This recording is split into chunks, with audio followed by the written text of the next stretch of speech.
जय हिंद जोहार। कहाँ हाल चाल है हो छुआ लोगिन? बाबू, जिसका वर्षों से आपका इंतजार रहा था, वो घड़ी अब आ चुकी है। और जितने भी जेपीएससी के लिए तैयार थे, आपको लगता था कि जेपीएससी में हमें जॉब लेना है, तो उस घड़ी का इंतजार करते करते वो घड़ी अब आपके सामने आ चुकी है। और आयोग द्वारा अपने ऑफिशियल वेबसाइट पे विज्ञापन जारी कर दिया गया है, जिसमें आयोग द्वारा ऑफिशियल वेबसाइट पे अगर आप देख जाएंगे तो उनके द्वारा एक विज्ञापन जारी किया गया है जेपीएससी का, जिसमें टोटल सीटों की संख्या अर्थात कुल पदों की संख्या 342 है। हम लोग यहाँ विस्तार में जानकारी प्राप्त करेंगे कि क्या आपकी योग्यता होनी चाहिए, कितना पैसा लगेगा आपका फॉर्म भरने में, आप कौन से कैटेगरी से संबंध रखते हैं तो उसका आरक्षण आपको क्या मिलेगा, साथ ही साथ आपको पेपर 1 और पेपर 2 में क्या पढ़ने हैं। अगर प्री की बात की जाए तो पेपर 1 पेपर 2 में क्या पढ़ना है, अगर मेंस की बात की जाए तो आपको क्या पढ़ना है, इंटरव्यू की पूरी जानकारी हम आपको यहाँ देने वाले हैं। तो हम आपको पहले ये शॉर्ट में जानकारी देते हैं कि आपका फॉर्मा कब भराएगा और आप किन किन चीज़ों का ध्यान रखेंगे। हालांकि समय इस बार आपको बहुत कम दिया गया है, अभी से अगर आप तैयारी में लगते हैं तो ही आपकी ये तैयारी सफल होगी। झारखंड संयुक्त असैनिक सेवा प्रारंभिक प्रतियोगिता परीक्षा 2023 के संबंध में आवश्यक सूचना ये है कि झारखंड संयुक्त असैनिक सेवा प्रतियोगिता परीक्षा 2023 के माध्यम से राज्य सरकार के विभिन्न विभागों के अलग सेवाओं अर्थात संवर्गों के लिए राज्य सरकार से प्राप्त कुल जो 342 रिक्तियों के आधार पर यहार्ताधारी भारतीय नागरिकों से प्रारंभिक परीक्षा, भारतीय नागरिकों मतलब पूरे भारत के लोग इस फॉर्म को भर सकते हैं। प्रारंभिक परीक्षा हेतु ऑनलाइन जो होगा आवेदन आमंत्रण किए जाते हैं, जिसे आयोग के वेबसाइट www.jpsc.gov.in पर देखा जा सकता है। आपका फॉर्म भरने का भी समय आ गया, क्योंकि सरकार के पास बिल्कुल भी समय नहीं है। तो इस प्रकार से आपको अब अभी से ही तैयारी में लग जाना है। प्री का भी यहीं से और मेंस का भी यहीं से। ऑनलाइन आवेदन भरने की जो तिथि है वो 1/2/2024 10 बजे से है। और आपका जो है ये फॉर्मा भराएगा 29/2/2024 तक। मतलब टोटल आप कह सकते हैं कि 1 महीना का समय आपको यहाँ दिया जा रहा है फॉर्म भरने के लिए। लेकिन आप इस फॉर्म को भर करके पहले से ही रेडी रहिएगा। 1 महीना का इंतजार आपको नहीं करना है। लास्ट डेट तक आप फॉर्म को भरने का इंतजार नहीं करेंगे, क्योंकि सर्वर वगैरह बात है। यहाँ जेपीएससी का फॉर्म 5-5, 6-6 साल में आ रहा है। भाग हो तो आता है, उतना में 10 साल यहाँ लगता है। बाबू, ऑनलाइन आवेदन भरने की जो अंतिम तिथि होगी वो 29/2/2024 होगी और ये शाम 5 बजे तक आपका भराएगा। बाबू, परीक्षा शुल्क भुगतान करने की जो अंतिम तिथि होगी वो 1-3 मतलब आपका मार्च तक आप अपना पैसा दे सकते हैं। पैसा जो लगेगा वो कितना लगेगा हम आपको बताएंगे, पूरी जानकारी इस वीडियो में देंगे। प्रारंभिक परीक्षा की संभावित तिथि जो होगी, परीक्षा जो प्रारंभिक प्रारंभिक परीक्षा मतलब वही जो पीटी जो आपका होगा वो 17/3/2024 को होगा। बिल्कुल आपके पास समय है ही नहीं है। लास्ट फॉर्म भरा रहा है, समझिए पेमेंट तक का भी बात कर दिया जाए तो 3 तक आपका मान लीजिए जब फॉर्मे का प्रोसेस है और 17 का आपको एग्जाम हो जाएगा। 15 दिन आपको समय दिया गया है। मतलब समझिए आपके पास बिल्कुल भी समय नहीं है, बिल्कुल भी समय नहीं है। इसकी क्या रणनीति होगी हम आपको पूरी तरह से बताएंगे। और ये आपको फ्री निकालना भी है।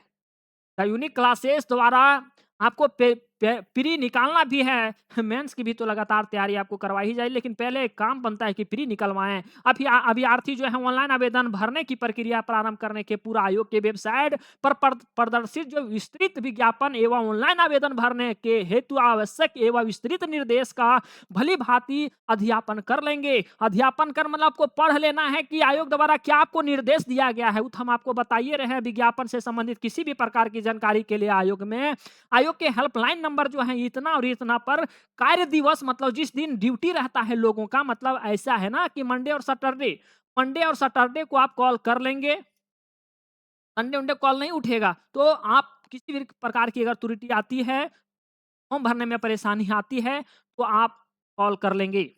देखिए पूरी जानकारी हम लोग जेपीएससी के जो ऑफिशियल वेबसाइट पे आया था, यहीं से हम लोग देख लेते हैं। देखिए, विज्ञापन संख्या आपका दिया गया है और झारखंड संयुक्त आसैनिक सेवा प्रतियोगिता परीक्षा 2023 ये चीज़ें हम आपको पहले ही पढ़ के सुना दिए कि आपको www.jpsc.gov.in पर जाना है, वहीं से आपका फॉर्म जो है फिलअप होगा। पदों का विवरण की अगर बात किया जाए, तो कि उप समाहर्ता के लिए जो कार्मिक प्रशासनिक सुधार तथा राजभाषा विभाग के लिए जो पद है, वो सिर्फ 207 पद है। और 200 देखिए पद कितना है तो ये दिया गया, पद का कॉलम ये है, तो 207 में जनरल वाले को आपका दिया गया है 88 सीट, और आपका अनुसूचित जनजाति मतलब एसटी वालों के लिए 57 सीट है 207 में। अनुसूचित जाति के लिए एससी वालों के लिए 17 सीट है।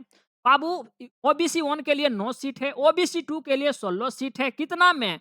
उप समाहर्ता में अगर आप जॉब प्राप्त करना चाहते हैं तो 207 सीट है, और इसी में से सब कैटेगरी वाइज बांट दिया गया है कि आपका सीट इतना आरक्षित कर दिया गया है अगर आप ओबीसी 1 से संबंध रखते हैं या ओबीसी 2 से रखते हैं। अगर आप ईवीएस से, ईडब्ल्यूएस से माफ करेंगे, ईडब्ल्यूएस से अगर आप संबंध रखते हैं तो आपका जो सीट है वो 20 सीट आरक्षित है। अगर आप आदिम जनजाति से हैं तो आपका 1 सीट आरक्षित है। अगर आप महिला हैं और जनरल से अगर आप आते हैं तो 4 सीट आपके लिए आरक्षित है। एससी के लिए 1 सीट आरक्षित है। ये सिर्फ महिलाओं के लिए है। आपका ऐसा नहीं कि महिलाओं के लिए इधर वैकेंसी नहीं है, इधरों महिलाओं के लिए वैकेंसी है, लेकिन आपको एक्स्ट्रा जो है रिजर्व करके अलग से भी दिया गया है। इसमें भी तो आप फाइट कर ही सकते हैं। लेकिन बीसी 2 के लिए 1 और ईडब्ल्यूएस के लिए 1, मतलब टोटल महिलाओं के लिए 10 सीट तो आरक्षित है, चाहे वो आप कोई कैटेगरी से है। कैटेगरी वाइज आप यहाँ चीजों को देख लेंगे। अगर आपका संबंध खेल-कूद से है, तो खेल-कूद से है तो आपका 4 सीट तो रखा हुआ है। अब 4 सीट रखा हुआ है, इसका मतलब ये नहीं कि इधर आप फाइट नहीं कर सकते, आप इधर भी फाइट कर सकते हैं, लेकिन 4 जो सीट है ना वो आपका अपना हो गया। इसमें इधर वाले लोग नहीं आ सकते। भले आप इधर वाले लोगों के अंदर जा सकते हैं, लेकिन इधर वाले लोग इधर नहीं जा सकते। अगर खेल-कूद से अगर आपका संबंध रहा है, तो आपके पास क्या योग्यता होनी चाहिए, क्या आपने मेडल प्राप्त किया है, ये सारी चीज़ें हम आपको बताएँगे कि कौन से लोग ये खेल-कूद के अंतर्गत जो 4 सीट हैं वो प्राप्त कर सकते हैं। अगर आपको देखने में प्रॉब्लम हो रही है तो आपका 2 सीट रिजर्व है। अगर आपको सुनने में प्रॉब्लम हो रही तो 3 सीट आपका रिजर्व है। चलने में आपको दिक्कत हो रही है तो 2 सीट आपका उपलब्ध है। और आपके कैसे हैं बाबू कि आपका अगर कोई अपना ये विकलांग ही हैं तो ऐसे में आपका अलग से 2 सीट, जैसे अंधापन है या बहरापन है, तो इस प्रकार से आपको 2 सीट इधर से और आरक्षित दिया गया है। बेहतर ढंग से चीज़ हम बताएँगे। लेकिन जो आपका विकलांग होना चाहिए वो 40% से कम नहीं होनी चाहिए। साथ ही साथ आपको ये सर्टिफ़िकेट आपके पास होना चाहिए, आपके पास वैसे में कोई प्रमाण होनी चाहिए। अगर पुलिस हम लोग उपाधीक्षक की बात करें तो 35 सीट है, और 35 सीट में आप देख लेंगे कि कैटेगरी वाइज़ मेरा कौन-सा कैटेगरी है और इसमें सीट कितना है ना? ये सारी चीज़ों को क्या पढ़ें, इस चीज़ को पढ़ने में समय काफ़ी चला जाएगा, इसलिए ये जो है ना आपका टेलीग्राम में हम चीज़ों को डाल देते हैं। टेलीग्राम इस वीडियो के डिस्क्रिप्शन में, वहाँ से आप टेलीग्राम चैनल को जॉइन कर लेंगे। जैसे ही आप जॉइन करते हैं, ये पीडीएफ आपको वहीं मिलेगा। साथ ही साथ छोटी-मोटी कोई भी जेपीएससी और जेएसएससी से अपडेट होती है, वो वीडियो वीडियो नहीं बनाए जाते, वो आपको आपको अपडेट वहीं दे दिए जाते हैं। झारखंड शिक्षा सेवा श्रेणी 2 मूलकोटि स्कूली शिक्षा एवं साक्षरता विभाग में टोटल 10 गो फॉर्म माने पद है, जिसमें से कैटेगरी वाइज आपको यहाँ दे दिया गया कि अगर आप कैटेगरी आपका ये है तो आप यहाँ देख सकते हैं। जिला समादेष्टा के लिए आपका चेष्टा के लिए आपका ये आपका फॉर्म है। सहायक निबंध कृषि पशुपालन एवं सहकारिता के लिए आपका टोटल 8 पद है, और कैटेगरी वाइज आप देख लेंगे। श्रम अधीक्षक के लिए 14 हैं, और आप अपना कैटेगरी वाइज देख लेंगे। तो यही सारी चीज़ें हैं, मुझे पूरी उम्मीद है कि ये सारी चीज़ों को आप देख लेंगे। अगर आप लोग उप समाहर्ता में अगर आपकी जॉब लग जाती है तो आपका वेतन होगा वो देखिए 9300 से लेकर के 34,800, और ग्रेड पे रहेगा वो 5400 का रहेगा। ये सारी चीज़ें आप देख लेंगे। अगर आपकी नौकरी पुलिस उपाधीक्षक में लगती है, राजकर पदाधिकारी में लगती है, काराधीक्षक में लगती है, झारखंड शिक्षा सेवा श्रेणी 2 फुलकोटी में लगती है, तो ये सारी जो ग्रेड पे होगा वो 5400 का होगा। सबका 5400 का ही वो ग्रेड आपकी जो आपका वेतन होगा, वेतन जो होगा वो 4800 ग्रेड पे पर होगा, किन्हीं का 4200। आप देख लेंगे, आप अपना पद के अनुसार से चीज़ों को देख लेंगे। ग्रेड पे लगभग लोगों का 5400 पे ही इसका ग्रेड पे है, बाकी आपको यहाँ सारी चीज़ें बताई ही गई है। आगे हम लोग इम्पोर्टेंट चीज़ें हैं वो मुख्य चीज़ों पे ही हम लोग बात करेंगे। अगला हम लोग बात करें शैक्षणिक योग्यता पर, मतलब यही समझिए कि भारत के कोई भी आपका संस्था से आप ग्रेजुएट हों, अगर आपका योग्यता स्नातक तक का है तो आप जेपीएससी जैसे फॉर्म को आप फिलअप कर सकते हैं। उम्र गणना की जो तिथि होगी वो कार्मिक प्रशासनिक सुधार तथा राजभाषा विभाग के संकल्प संख्या 506 दिनांक 25/1/2024 के आलोक में संयुक्त रासायनिक सेवा प्रतियोगिता परीक्षा जो 2023 में सम्मिलित होने वाले अभ्यर्थियों के लिए अधिकतम उम्र गणना की तिथि होगी वो 1/8/2017 होगी एवं न्यूनतम उम्र की गणना की तिथि 1/8/2024 के आधार पर की जाएगी। देखिए, अधिकतम जो उम्र गणना की जो तिथि होगी वो 1/8/2017 होगी और न्यूनतम उम्र की जो गणना होगी वो 1/8/2024 होगी। सभी कोटि के अभ्यर्थियों के लिए आयु सीमा का उपरोक्त कट ऑफ तिथि के छूट का प्रावधान मात्र झारखंड संयुक्त आसनिक सेवा प्रतियोगिता परीक्षा 2023 के लिए मान्य होगा। देखिए, सभी कोटि के अभ्यर्थियों के लिए आयु के सीमा का उपरोक्त कट ऑफ तिथि के छूट का प्रावधान मात्र झारखंड संयुक्त आसनिक सेवा प्रतियोगिता परीक्षा 2023 के लिए मान्य होगा। देखिए, आपको कुछ कट ऑफ उम्र में दिए गए हैं जो कि आपको वहां से देख लेना। अगर उम्र की बात किया जाए, उम्र सीमा की, तो ये candidate should have completed the minimum, आपका कम से कम 21 वर्ष होना चाहिए कम से कम, तो ही आप इस फॉर्म को फिलअप कर सकते हैं। और अगर आप जनरल से हैं अर्थात अनरिजर्व कैटेगरी, मतलब आप चाहे तो झारखंड से हैं, झारखंड के जनरल में आते हैं, या तो कोई दूसरे स्टेट वाले भी अगर झारखंड देने के लिए आएंगे जेपीएससी, वो जनरल के ही कहलाएंगे, तो आपका उम्र अधिकतम कम से कम 35 तक ही आप अपना इस फॉर्म को डाल सकते हैं, 35 तक ही।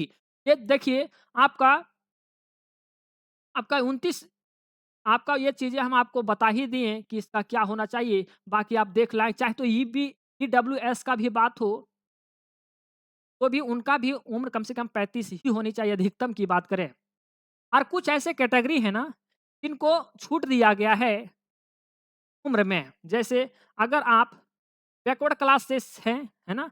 चाहे तो आप 1 या BSU 2 से संबंध रखते हैं, तो आप 37 वर्ष भी है ना आपका, तो भी आप फॉर्म भर सकते हैं। मतलब आप यहाँ समझिए 35 तक कोई भी भर सकता है, लेकिन अगर आप OBC 1 से संबंध रखते हैं या OBC से संबंध अगर आप रखते हैं, तो अगर आपका उम्र 37 साल भी हो माने होने से थोड़ा-सा बचा हुआ है, 37 साल तक भी आप फॉर्म को फिलअप कर सकते हैं।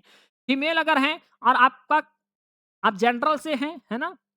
जनरल से हैं या तो OBC 1 और OBC 2 से संबंध रखते हैं, तो भी 38 साल तक महिला इस फॉर्म को भर सकते हैं। अगर हम जनजाति की बात करें बाबू, तो ऐसे में आपका 40 वर्ष तक आप इस फॉर्म को भर सकते हैं। ऐसे अगर कोई विकलांग हैं, तो उनको 10 साल का और भी छूट दिया जा रहा है फॉर्म भरने में। अगर आप कोई सर्विसमैन रहे हैं, है ना? तो ऐसे में 5 साल आपको और भी छूट दिया जा रहा है, अगर आपने पहले गवर्नमेंट जॉब किया हो तो। ये कैंडिडेट,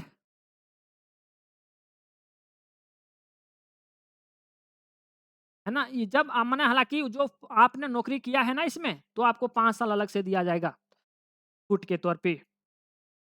यही सारी चीज़ें थी, वही चीज़ें यहाँ मेंशन कर दी गई है।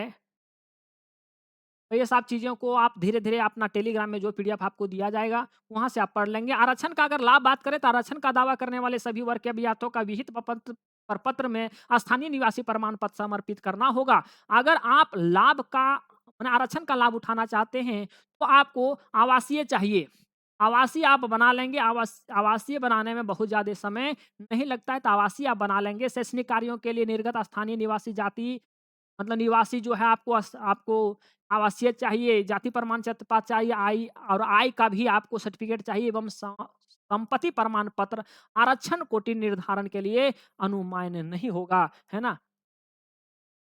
शैक्षणिक कार्य के लिए जो निर्गत आपके स्थानीय निवासी जाति और आय के लिए, जाति और आय आपको नहीं, आपको ये चाहिए, आपको आवासीय चाहिए। सभी कोटि के महिलाओं को क्षैतिज आरक्षण का लाभ प्राप्त करने तो झारखंड सरकार द्वारा विविध आसन प्रमाण पत्र समर्पित करना होगा। तो ये सारी चीजें हम आपको बता दें, आवासीय आपको चाहिए। अगर कोई विकलांग है और खेलकूद का आरक्षण प्राप्त करना चाहते हैं, तो झारखंड सरकार द्वारा विविध प्रपत्र में निर्गत स्थानीय प्रमाण पत्र समर्पित करना अनिवार्य होगा। ये सारी चीजें आगे भी दिया गया है, आगे भी आपको दिया गया है। जो जाति प्रमाण पत्र होना चाहिए, उसके संबंध में ये आपको चीजें ये है, कब का जाति प्रमाण पत्र आपका होना चाहिए, चाहे वो कहाँ से होना चाहिए, ये सारी चीज़ें तो आप आराम से पढ़ लेंगे।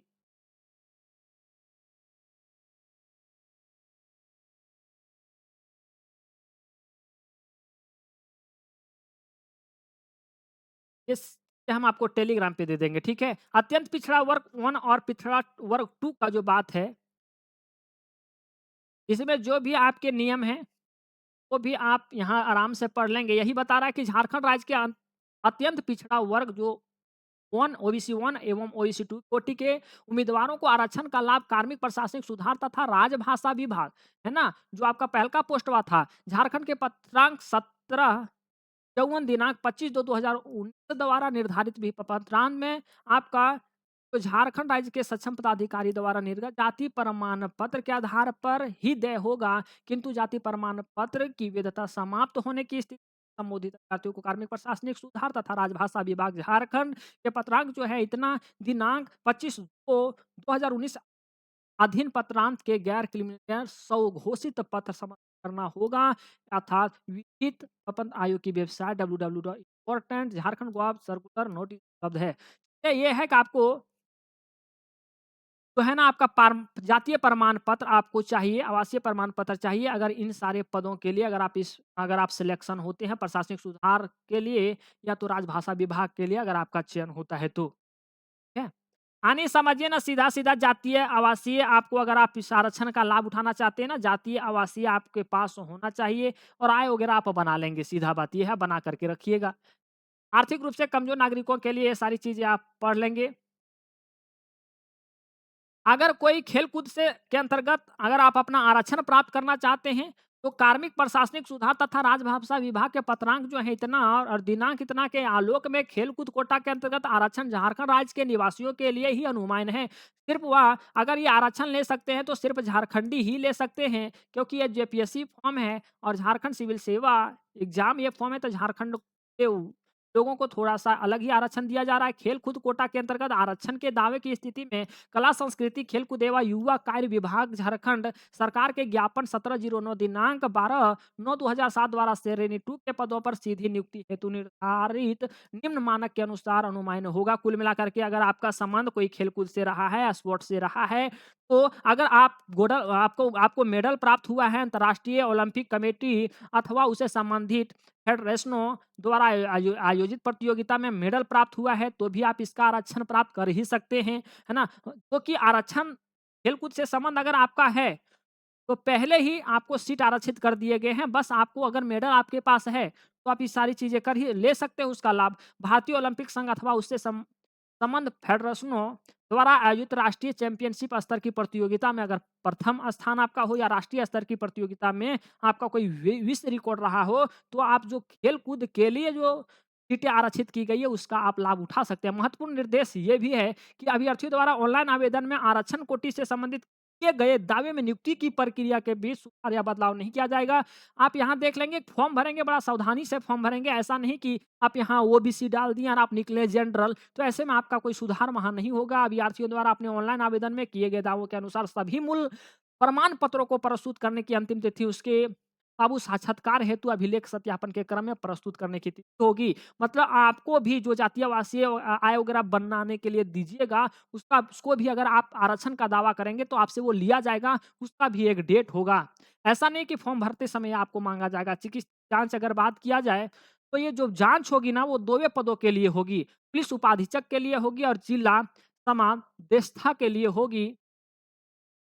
समादेष्टा के लिए होगी और वो ये होगी कि आप अगर इन सारी पदों में आप नियुक्त होते हैं, तो आपका जो है वो शारीरिक जाँच से भी किया जाएगा और शरीर में हड्डियों और जोड़ों का कोई रोग नहीं होना चाहिए। ध्यान रहे कि आपका कोई रोग नहीं होना चाहिए। उम्मीदवार के संबंध में मानसिक या दौरा पड़ने का पूर्ववृत्त नहीं होना चाहिए। आपको किसी प्रकार की कोई दिक्कत नहीं होनी चाहिए। हृदय या रक्त वाहिका के संबंध में कोई क्रियात्मक या अंगिक रोग नहीं होना चाहिए तथा रक्तदाब सामान्य हो। बाबू आपका ब्लड प्रेशर वगैरह सही हो, शारीरिक अपांगता ना हो, विकलांग अगर आप ना हो, उम्मीदवार जो है वो बाबू के हैंड की ग्रसित ना हो, किसी प्रकार की आपके अंदर कोई त्रुटि ना हो। पुरुष उम्मीदवार को दूरदृष्टि चार्ट में प्रत्येक आँख से ऐनक रहित 6/6 होना चाहिए। आपका आँख 6/6 होना चाहिए उम्मीदवार को, वरना धात या तो मानिए समझिए कलर ब्लाइंडनेस आपका नहीं होना चाहिए, आपका नाइट ब्लाइंडनेस नहीं होना चाहिए, रूटीन एनसीजी तथा एनईईजी सामान्य सीमा में हो।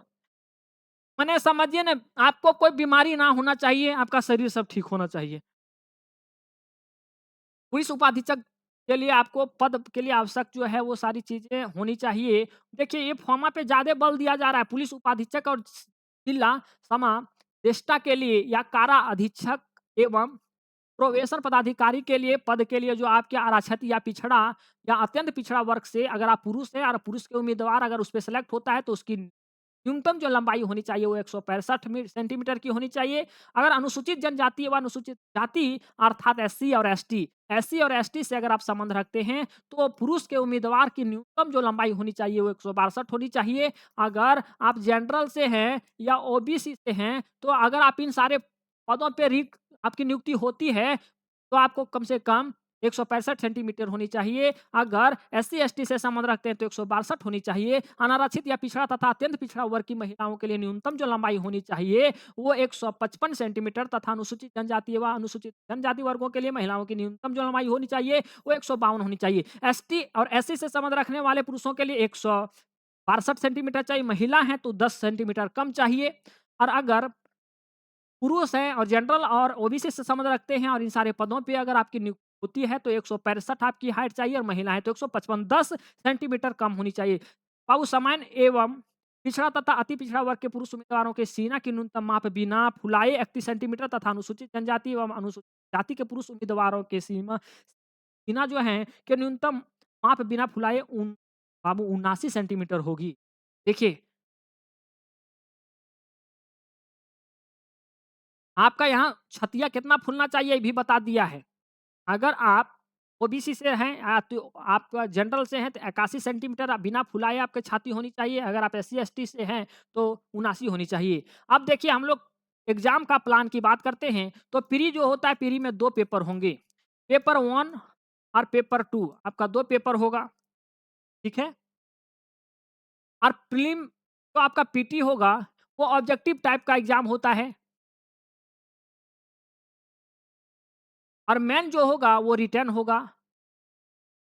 मेन जो होगा वो रिटन होगा। कंबाइंड सिविल सर्विस जो मेन होगा वो रिटन एग्जाम तो होगा प्लस आपका इंटरव्यू होगा तभी आपकी फाइनल सिलेक्शन होगी अर्थात पहले आप पीटी में पास करेंगे फिर आपका मेंस एग्जाम होगा। मेंस एग्जाम में भी आप पास करेंगे फिर आपका इंटरव्यू होगा। इंटरव्यू होगा उसके बाद आपकी फाइनल सिलेक्शन होती है।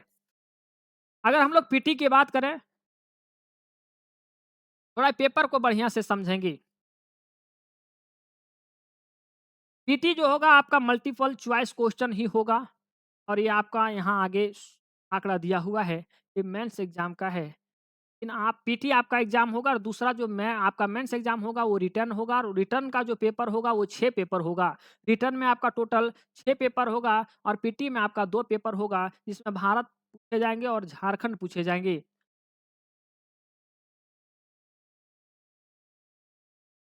आप अगर शेड्यूल कास्ट या आपका जनजाति अनुसूचित जाति या अनुसूचित जनजाति से अगर संबंध रखते हैं तो आपका कम से कम 32 परसेंट आपको मार्क्स लाना है। देखिए पीटी जो है ना पीटी का आपको मेरिट नहीं बनाएगा, मेरिट आपका पीटी नहीं बनाएगा, मेंस ही आपका मेरिट बनाता है ना? लेकिन अगर आप इन सारे कैटेगरी से संबंध रखते हैं तो आपको इतना लाना ही पड़ेगा, तो ही आप इंटरव्यू में जाकर के आपको इंटरव्यू देना पड़ेगा। इंटरव्यू मेंस में इतना-इतना इस कैटेगरी के वो लोग इतना-इतना नंबर लाएँगे, है ना? जैसे ईडब्ल्यूएस वाले हैं तो कम से कम आप मेंस में 40% अंक लाएँगे तो ही आपको इंटरव्यू देने का मौका मिलेगा। तो अपना फाइनल मेरिट बनेगा तो बनेगा।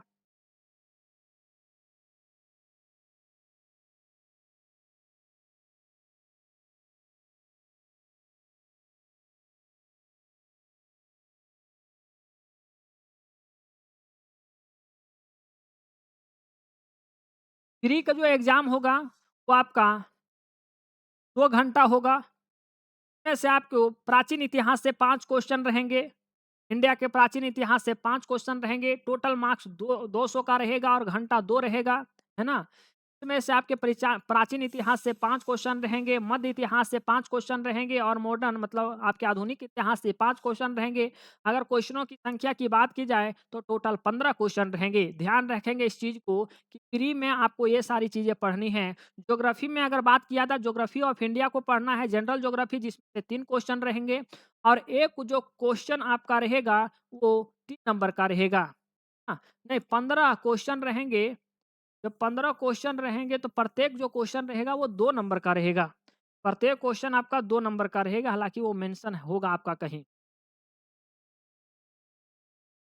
ज्योग्राफी ऑफ इंडिया की बात किया जाए, जनरल ज्योग्राफी से 3 क्वेश्चन रहेगा, फिजिकल ज्योग्राफी से 3 क्वेश्चन रहेगा, इकोनॉमिकल ज्योग्राफी से 2 क्वेश्चन रहेगा, sociology and Babu demographic geography से आपका 2 क्वेश्चन रहेगा। अर्थात जो है ज्योग्राफी के सेक्शन से टोटल 10 क्वेश्चन रहेंगे। इंडिया पॉलिटी एंड गवर्नेंस से आपके टोटल जो रहेंगे 4 क्वेश्चन यहाँ से, 4 क्वेश्चन यहाँ से और 2 यहाँ से, अर्थात 10 क्वेश्चन टोटल रहेंगे। Economic and Babu substance development से 10 क्वेश्चन रहेंगे, साइंस एंड टेक्नोलॉजी से 15 क्वेश्चन रहेंगे और झारखंड से स्पेशल आपके 10 क्वेश्चन रहेंगे, जिसमें आपका जनरल तो रहेगा, हिस्ट्री रहेगा, सोसाइटी पढ़ना है, कल्चर एंड आर्ट पढ़ना है आपका, मतलब करंट अफेयर भी को आपको पढ़ना ही है झारखंड का। साथ ही साथ नेशनल और इंटरनेशनल का भी करंट अफेयर आपको पढ़ना है, जिसमें 15 क्वेश्चन नेशनल और इंटरनेशनल करंट अफेयर से संबंधित क्वेश्चन देंगे। ये सारी चीज़ें आपको पढ़नी है। साथ ही general question, miscellaneous, nature, not requirement subject, ये आपके 15 यहाँ से क्वेश्चन रहेंगे। अगर हम लोग जनरल स्टडी पेपर 2 की बात करें, तो पेपर 2 में केवल झारखंड ही है। पेपर 2 में, प्री के पेपर 2 में, पीटी के पेपर 2 में आपका सिर्फ झारखंड ही है, जिसमें इस पत्र में 100 बहु वैकल्पिक अर्थात ऑब्जेक्टिव प्रश्न होंगे। प्रत्येक प्रश्न 2 अंक का होगा। देखिए वहाँ ऊपर में भी 2 अंक का है, जैसा मैंने आपको पहले बताया।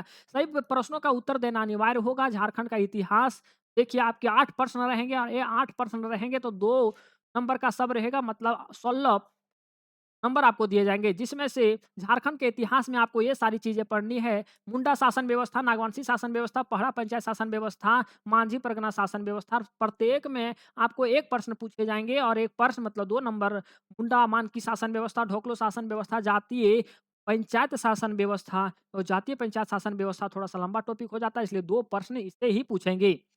झारखंड आंदोलन की बात करें, तो झारखंड आंदोलन से टोटल 7 प्रश्न रहेंगे और 7 प्रश्न प्रत्येक जो रहेगा वो 2 नंबर का रहेगा, मतलब 14 प्रश्न, 14 नंबर आपको झारखंड आंदोलन से मिलेंगे। झारखंड के सदान, झारखंड के आदिवासी, झारखंड के स्वतंत्रता सेनानी, झारखंड के विभूति, झारखंड आंदोलन एवं राज्य गठन से 2 प्रश्न रहेंगे। देखिए प्रश्नों की संख्या यही है, मान लिया जाए प्रश्नों की संख्या जितनी भी होगी, 1 प्रश्न पे 2 नंबर आपको दिया जा रहा है।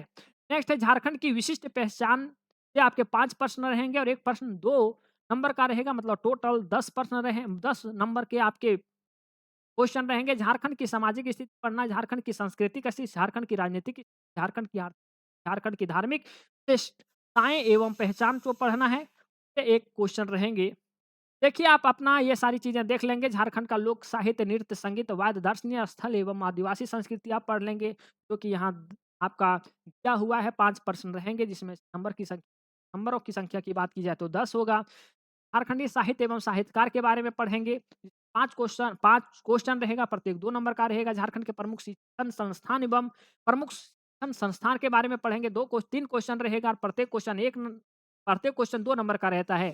झारखंड के खेल-कूद से पढ़ेंगे। झारखंड के भूमि संबंधी कानून, मतलब वही होता है अपना सीएनटी और एसपीटी के बारे में आप पढ़ेंगे, जिसमें से 55 क्वेश्चन आपको यहीं से दिया जाता है। अन्य राजपरक अधिनियम भी आप पढ़ेंगे, जिसमें 2 प्रश्न आपका यहाँ से रहेगा। 1947 से राज्य में आर्थिक विकास के इतिहास झारखंड को पढ़ेंगे।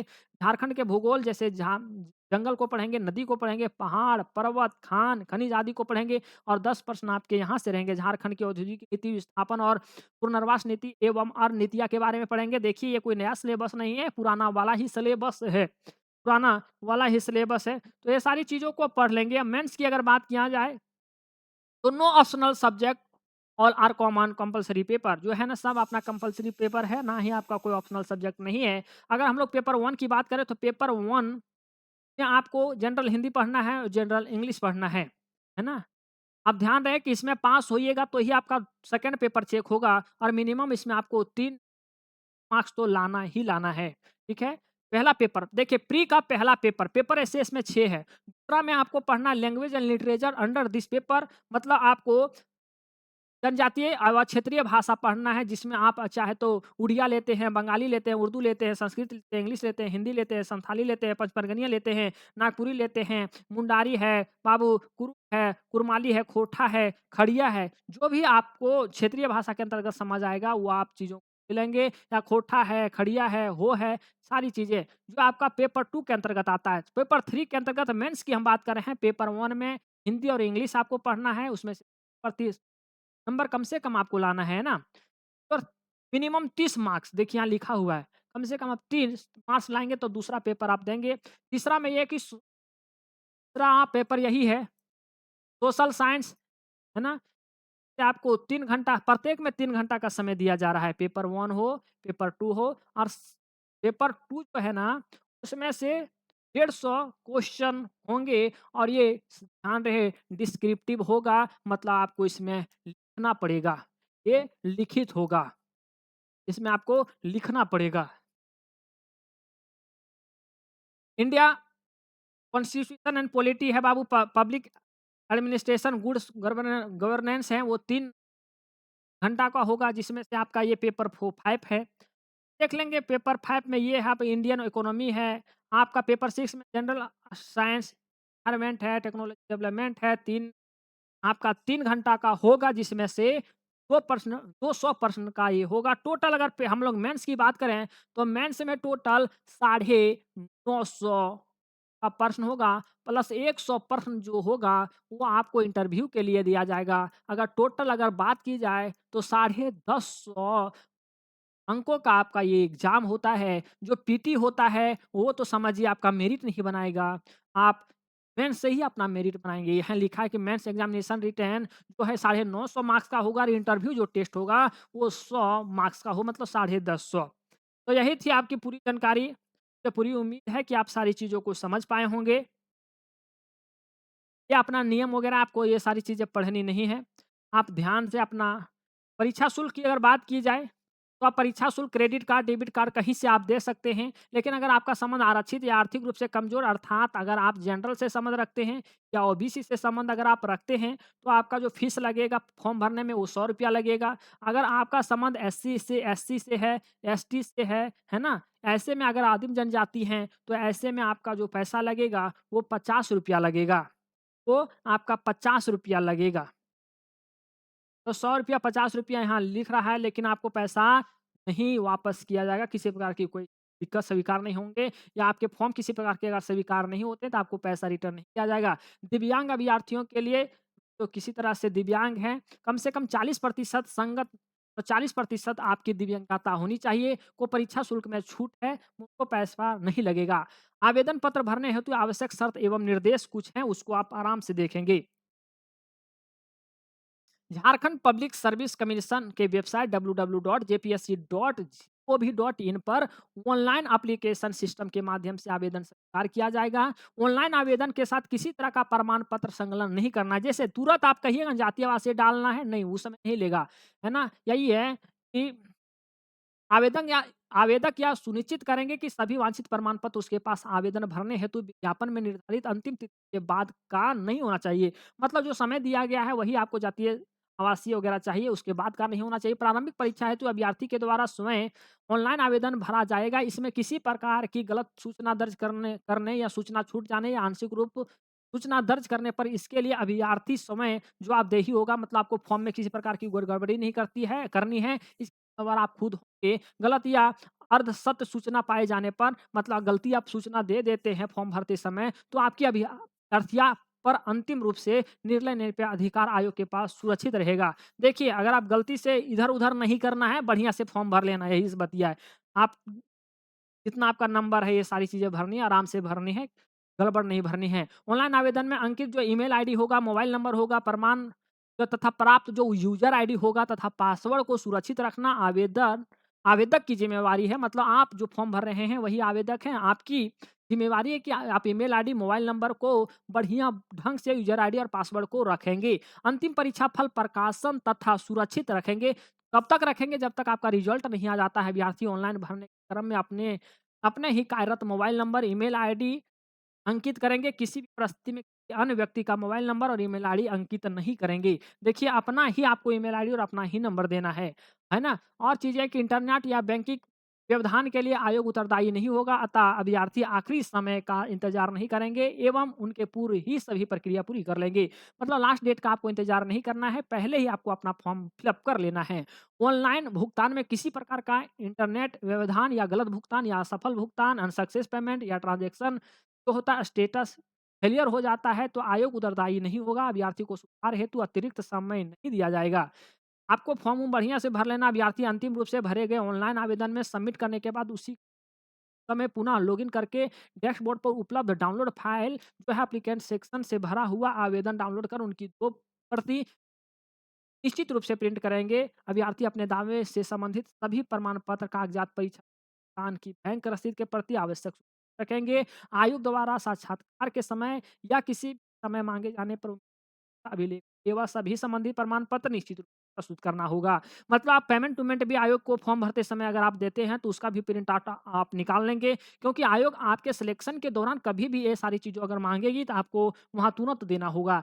आवेदक प्रमाण में वर्जित सभी प्रमाण पत्र, शैक्षणिक योग्यता संबंधी प्रमाण पत्र, अंक प्रमाण अंक पत्र साक्षात्कार के समय मूल रूप से प्रस्तुत करना अनिवार्य होगा। उक्त निर्देश का अनुपालन नहीं करने वाले अभ्यर्थियों की अर्हता के संबंध में निर्णय लेने हेतु आयोग स्वतंत्र होगा। देखिए, आप पे अगर कोई कार्रवाई करेगी आयोग तो वो स्वतंत्र है, आप इस सारी चीज़ों को छेड़छाड़ नहीं करेंगे। जो ही आयोग कह रहा है उस निर्देश को आप मानेंगे। ऑनलाइन एप्लीकेशन में अभ्यर्थी द्वारा दी गई सूचना के आधार पे उनकी अभ्यर्थी आई जाएगी। अभ्यर्थी ऑनलाइन एप्लीकेशन भली-भांति विज्ञापन में निहित प्रावधान एवं निर्देश के अनुसार ही भरेंगे। एक बार ऑनलाइन एप्लीकेशन की गई प्रविष्ट एंट्री पर उपरांत उसे अंतिम रूप से सबमिट एंड लॉक करने के पश्चात किसी भी तरह की परिवर्तन का अनुरोध स्वीकार नहीं होगा। एक बार अब फॉर्म भरा आ जाएगा, बढ़िया से भरना होगा। ऑनलाइन आवेदन पत्र भरने के पूर्व हाउ टू अप्लाई, आवेदन कैसे करें, आयोग के वेबसाइट www.jpsc.gov.in पर अवश्य पढ़ें। विज्ञापन संबंधी जानकारी के लिए आयोग के हेल्पलाइन नंबर इतना पर जमा करने की अंतिम तिथि तक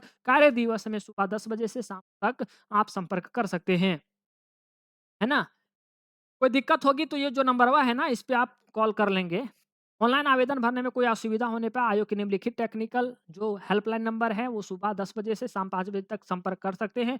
ये नंबर दिया गया है परीक्षा शुल्क जमा करने के संबंध में किसी तरह की जानकारी के लिए पेमेंट हेल्पलाइन नंबर जो इतना है। अगर पेमेंट नहीं ले रहा है ना तो आप इस नंबर पे आप कॉल कर सकते हैं। आवेदक सरकारी सेवा में होने की स्थिति नियंत्रित पदाधिकारी द्वारा निर्गत अनापत्ति प्रमाण पत्र की करनी ऑनलाइन एप्लीकेशन में प्रविष्ट करेंगे। चीज़ें यही है बाबू, फॉर्म आपको बढ़िया से भरना है, कुछ नंबर दिए गए हैं, फॉर्म भरने में या ये सारी चीज़ें में अगर आपको दिक्कत होती है ना, तो आप कॉल कर लेंगे क्योंकि आपके पास जन्म माने आपका नंबर दिया गया है। ध्यान ये रखना है थोड़ा-सा, ये भी है मूल सूचना कि आवेदन अपने नाम, पिता के नाम की वर्तनी मतलब स्पेलिंग तो होता है ना, वही लिखेंगे जो मैट्रिक के प्रमाण पत्र या अंक पत्र में अंकित है। तो माने आपका जो है ना, एडमिट कार्ड में होगा, वही आप नाम लिखेंगे जो 10वाँ का होगा। 10वाँ के एडमिट कार्ड का नाम आप लिखेंगे। जन्म तिथि आवेदक के 10th बोर्ड अर्थात मैट्रिक प्रमाण पत्र अंक प्रमाण में जो उनकी जन्म तिथि अंकित है, महीना वर्ष वही आवेदन पत्र था। ठीक है, आप 10वां जो आपका है ना एडमिट कार्ड को निकालेंगे ना वही सब काम हो जाएगा। वहीं से आपको छेड़छाड़ नहीं करना है जन्म वगैरह अक्षर में मतलब डेट में। आवेदन भरते समय आवेदक यथा शैक्षणिक योग्यता, उम्र, दिव्यांगता, जाति, स्थानीय निवासी, है ना, मूलभूत सैनिक, खेलकूद, झारखंड सरकार के अंतर्गत सेवा आदि से संबंधित विवरणी ऑनलाइन आवेदन फॉर्म में निर्धारित कंडिका के अवश्य प्रविष्ट करेंगे। मतलब आपने पहले कभी सेवा दिया है या कुछ आप सैनिक हैं, खेलकूद से संबंध है, तो जो भी आपका वो फॉर्म खुलेगा उस समय हम बताएँगे कि फॉर्म आपको कैसे भरना है, सारी चीज़ें आपको हम बताएँगे। आवेदक द्वारा आवेदन में दी गई सूचनाओं या किसी भी स्तर पर जाँच के क्रम में कोई गलत सूचना या तथ्य छिपाने का प्रमाण मिलता है तो आयोग ऐसे आवेदकों के अभ्यर्थी रद्द करने की स्वतंत्र होगी। देखिए, आप अगर कल कोई गलत डाटा दे देते हैं फॉर्म भरते समय, अगर सरकार को बाद में भी पता चलती है तो आपको निष्कासित किया जाएगा, चाहे आपकी सिलेक्शन ही क्यों ना हो जाए गलत तरीके से। चयन प्रक्रिया बिना कारण बताए किसी भी समय स्थगित या रद्द करने का अधिकार आयोग के पास सुरक्षित रहेगा। ठीक है? आप बढ़िया से सारा फिल चीज़ करें। अंतिम तिथि हम आपको बता चुके हैं कि ऑनलाइन जो फॉर्म भरा जाएगा वो कब भरा जाएगा और कब तक ये भरा जाएगा। 1-2-2024 से भरा जाएगा और 29-2-2024 तक भरना है। दिनांक जो है लास्ट वो है आपका पेमेंट करने का 1-3-2024 तक है ना? ऑनलाइन जो एप्लीकेशन सिस्टम जो है आपका अतिरिक्त किसी माध्यम से स्वीकार नहीं किया जाएगा। अन्य किसी माध्यम से भेजे गए, है ना?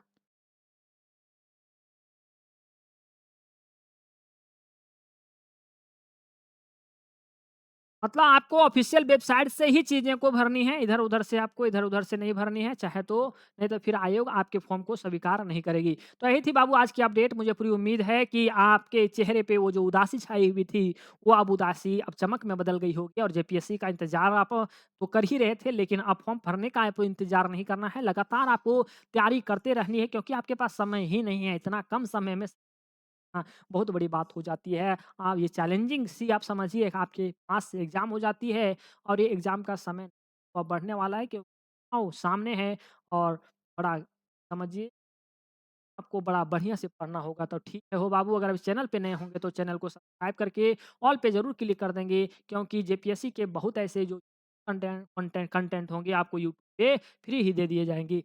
ठीक है बाबू, साथ ही साथ द यूनिक क्लासेस की ऑफ़िशियल ऐप पे जुड़ करके आप संपूर्ण तैयारी करना चाहते हैं। आप चाहते हैं कि मेरा टीटी निकल जाए, तो ऐसे में ऐप का जो लिंक है, उस वीडियो के डिस्क्रिप्शन में है, वो डिस्क्रिप्शन में जाएँगे और पीटी का अगर आप क्लास लेना चाहेंगे, तो पीटी का क्लास भी आप ले सकते हैं। अगर मेंस का भी क्लास चाहिए, तो आप मेंस का भी क्लास ले सकते हैं। हम तो कहेंगे कि दोनों पेपर की तैयारी आपको लगातार मने ही करनी चाहिए, अलग-अलग तैयारी होती ही नहीं है।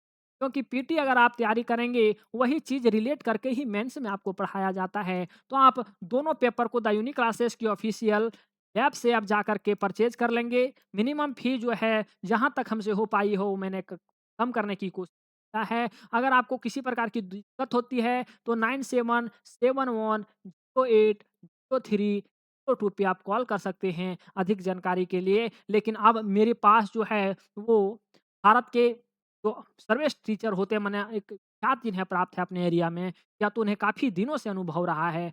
सारे टीचरों को इस चैनल पे हायर किया जा रहा है। आप पढ़ेंगे तो क्वालिटी आपको समझ आएगी।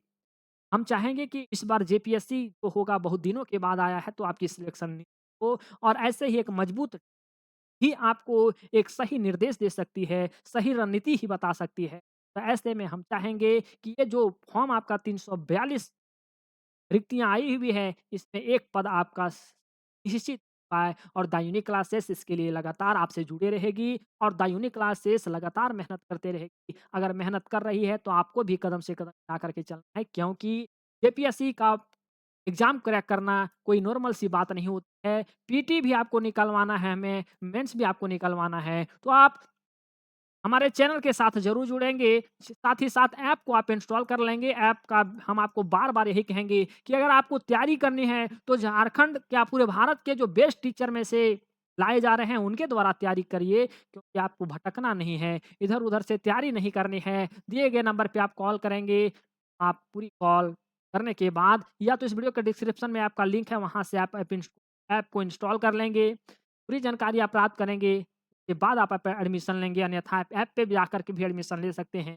हम बताने के लिए वही आपको बात बताएँगे कि बाबू आपको संपूर्ण तैयारी करवाई जाएगी पीटी की और मेंस की भी। मेंस में कैसे आपकी राइटिंग स्किल बढ़ाई जाए, कैसे आप शब्दों को सजा कर के लिख सकते हैं, कैसे कोई भी वाक्य को आप लिख करके आप एग्ज़ामिनर को प्रभावित कर सकते हैं। सारे टेक्निक जो है आपको ऐप पे दिए जाएँगे। कम सबसे झारखंड के सबसे लोवेस्ट ही में हमारा फ़ी रहेगा, वो द यूनिक क्लासेस का रहेगा और हमेशा ही रहा है। तो हम कहेंगे कि इस ऑफ़र का आप ज़रूर लाभ उठाएँगे, इस कोर्स का लाभ आप ज़रूर उठाएँगे ताकि आप अपने जीवन को सँवार सकें। और हम यही बोलेंगे बाबू कि मिलते हैं फिर हम कोई दूसरे वीडियो में, तब तक रखिएगा अपना ध्यान। जय हिंद।